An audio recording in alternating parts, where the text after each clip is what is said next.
అందరికీ నమస్కారం. నేను మీ వేవ్స్ బై మృణాలిక. ఈరోజు మనం ఓ పవిత్ర యాత్రకు బయలుదేరినాం. అది శ్రీ క్షేత్రం గాన్గాపూర్. ఇది కర్ణాటక రాష్ట్రంలో గల ఓ ప్రసిద్ధి దత్తాత్రేయ స్వామి క్షేత్రం. ఇంకా ఇక్కడ వచ్చేసి మా మమ్మీ ఫస్ట్ పూజ చేసుకుంటుంది.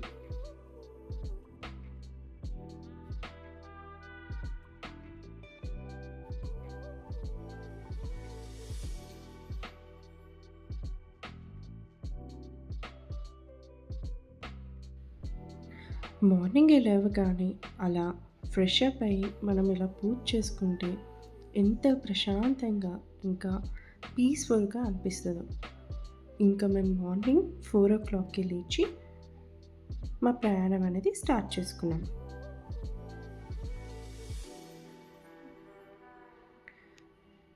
ముందటి రోజే మేము మా బ్యాగ్ ప్యాకింగ్స్ అనేవి రెడీగా పెట్టుకున్నాం. ఫుడ్ ఐటమ్స్ కానీ లేదా ట్రావెలింగ్ కిట్ కానీ ఇది అత్యంత అవసరాలని మేము ప్యాక్ చేసి పెట్టుకున్నాం.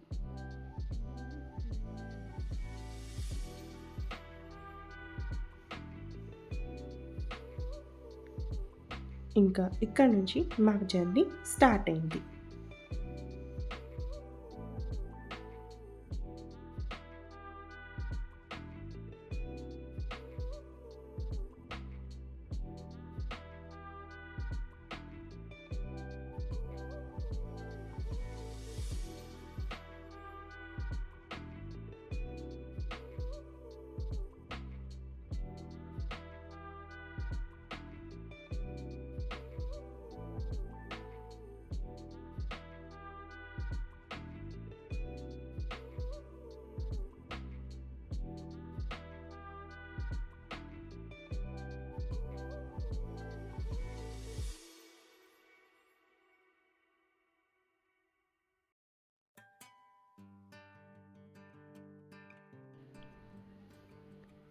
అప్పుడప్పుడు ఇలా మనం ట్రిప్స్ అనేది వేయాలి ఫ్యామిలీతో ఇంకా పిల్లలతో. ఎందుకంటే మనకున్న ఇప్పుడు స్ట్రెస్ లైఫ్ కానీ లేదా ఇతర టెన్షన్స్ కానీ అవి మనం రెడ్యూస్ చేసుకోవాలంటే ట్రావెలింగ్ అనేది చాలా ఇంపార్టెంట్ అండి.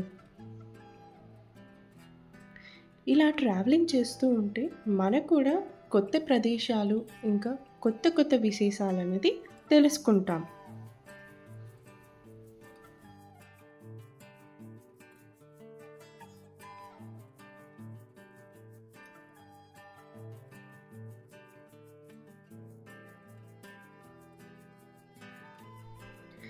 ఇలాంటి పచ్చని చెట్లు చూస్తుంటూ మనము మన ప్రయాణాన్ని ముందుకు సాగిస్తాం.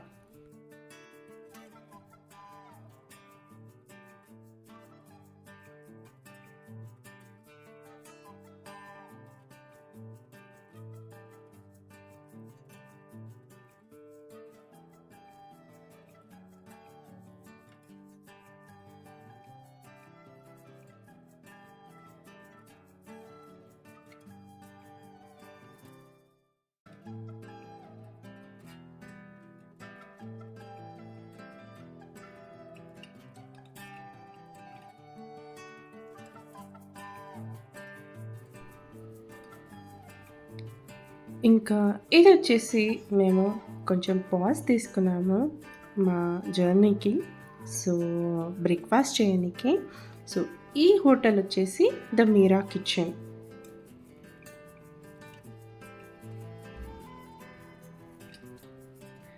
ఇక్కడ ఫుడ్ మాత్రం చాలా బాగుందండి, డెలిషియస్గా ఉంది. సో మీరు కూడా కావాలంటే ట్రై చేయొచ్చు. సో ఇంకా మేము ఇక్కడ దోశ, ఇడ్లీ, వడ ఆర్డర్ చేసుకున్నాం అన్నమాట. ఇంకా తినేసాక మా భోజనం అయ్యాక మేము టీ కూడా ఆర్డర్ పెట్టేసుకున్నాం. అండ్ ఈ రెస్టారెంట్ వచ్చేసి పాస్తాపూర్ క్రాస్ రోడ్స్ దగ్గర జైరాబాద్ దగ్గర ఉంటుందండి. మీరు కావాలంటే ట్రై చేయొచ్చు, చాలా బాగుంది ఇక్కడ ఫుడ్.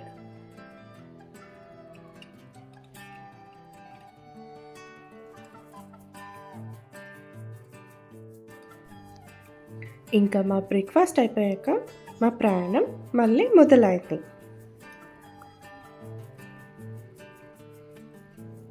కానీ ఆ పచ్చదనం మాత్రం ఎంత బావుందంటే చాలా అసలు ప్లెజెంట్‌గా.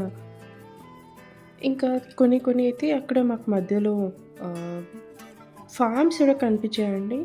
అసలు పొ పంట పొలాలు గానీ, అవి ఎంత బాగున్నాయో. మనకి ఈ సిటీలో మాత్రం ఇలాంటివి చూడడానికి దొరకవు కానీ, మనం అదే ఆహ్, వేరే ఊరు కానీ, వే వేరే ప్రదేశానికి వెళ్ళినామనుకోండి, ఇలాంటి గ్రీనరీ చూడటం చాలా ప్లెజెంట్‌గా అనిపిస్తది.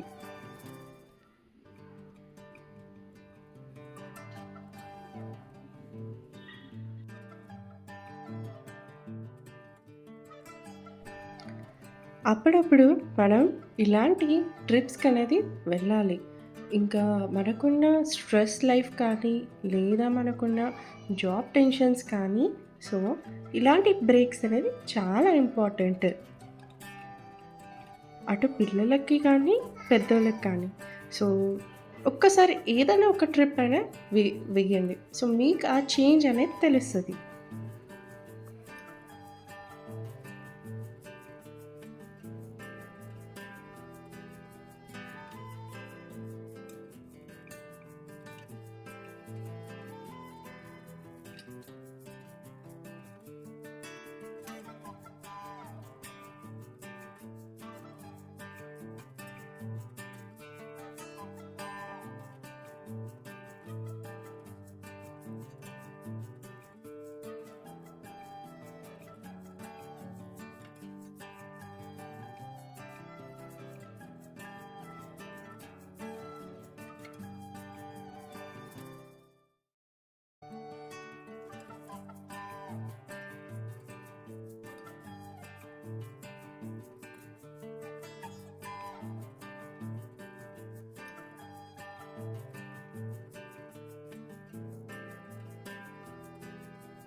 మీరు కనుక ఇట గాన్గాపూర్ రావాలనుకుంటే వయా రోడ్ లేదా బసెస్ లేదా మీకు ట్రైన్ అందుబాటులో ఉంటది.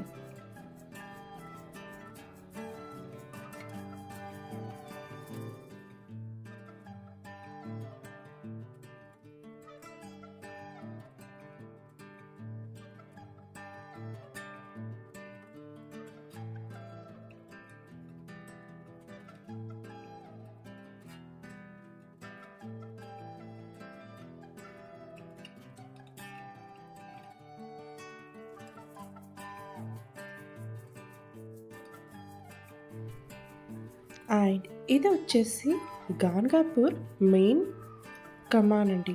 సో, ఇక్కడ నుంచి అసలైన ప్రయాణం మొదలవుతది.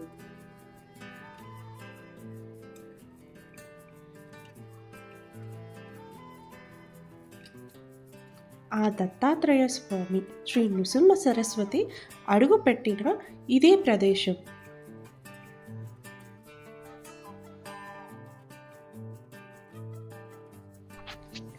శ్రీ నృసింహ సరస్వతి స్వామివారు ఇక్కడ ఎక్కువ కాలం వాసం చేశారు.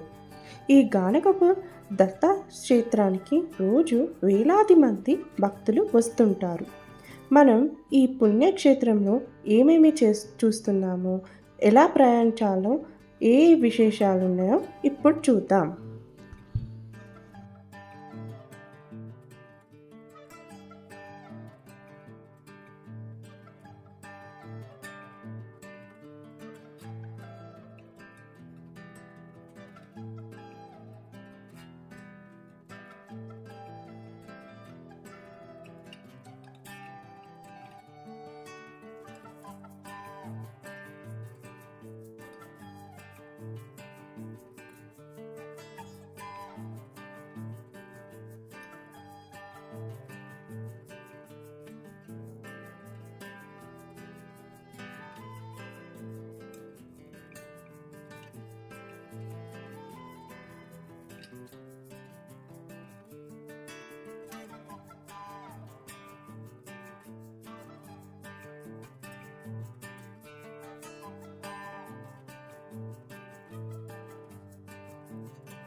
ఇదేనండి మేము స్టే చేస్తున్న హోటల్ శంకరా దత్. ఇక్కడ బాగున్నాయండి హోటల్. సో మేము ప్రతిసారి వచ్చినా కూడా ఈ హోటల్నే స్టే చేస్తాం. అండ్ ఈ ట్రిప్ వచ్చేసి మాది ఒక 5th టైం అన్నమాట.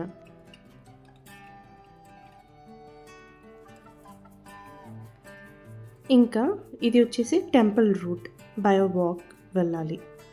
సో మనం కార్స్ అనేది కొంచెం వేరే పార్కింగ్ రూట్ ఉందండి. సో అక్కడ పార్క్ చేసేసుకొని ఇంకా మేము బయో వాక్ వెళ్ళిపోతున్నాం. అండ్ ఇది జస్ట్ ఓన్లీ ఒక ఫ్యూ డిస్టెన్స్ మాత్రమే ఉంది. సో బయో వాక్ వెళ్ళిపోవచ్చు మనం. అండ్ ఇక్కడ షాపింగ్ చేసుకొనికి కూడా మనకి పూజా సామాగ్రి, ఇతర ఐటమ్స్ కూడా, పూజా ఐటమ్స్ కూడా దొరుకుతాయి. మీకు కావాలంటే షాపింగ్ చేసుకోవచ్చు.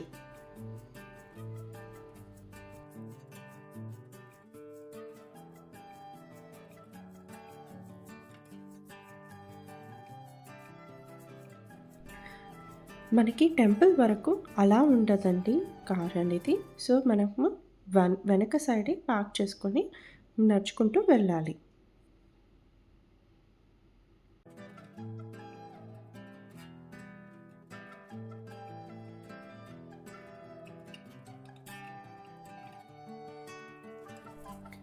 ఇది వచ్చేసి మెయిన్ టెంపుల్, శ్రీ దత్తాత్రేయ స్వామి కొలువై ఉన్నారు.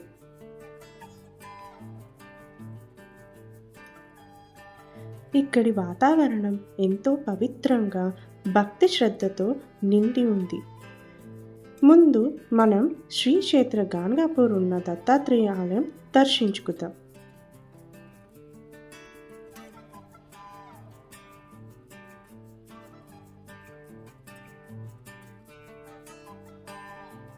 ఈ ఆలయంలో నిత్య పూజలు, అభిషేకాలు, హారతులు భక్తి శ్రద్ధలతో నిర్వహించబడతాయి.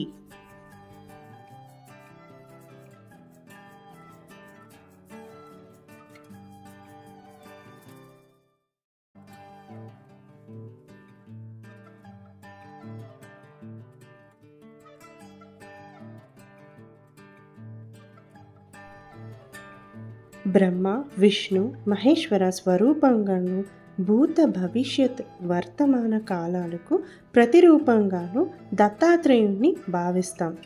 ఆ దత్తాత్రేయుడు కొలువుదీరిన ఆలయమే గాన్గాపూర్. ఈ గుడిలో స్వామి తన రెండో అవతారమైన నృసింహ సరస్వతిగా పూజలు అందుకుంటున్నారు. ఈ ఆలయాన్ని 13వ శతాబ్దంలో నిర్మించారు.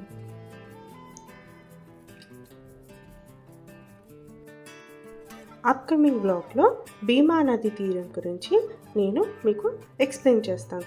Thanks for watching. Please do subscribe to my channel. Until then, జై గురుదత్త.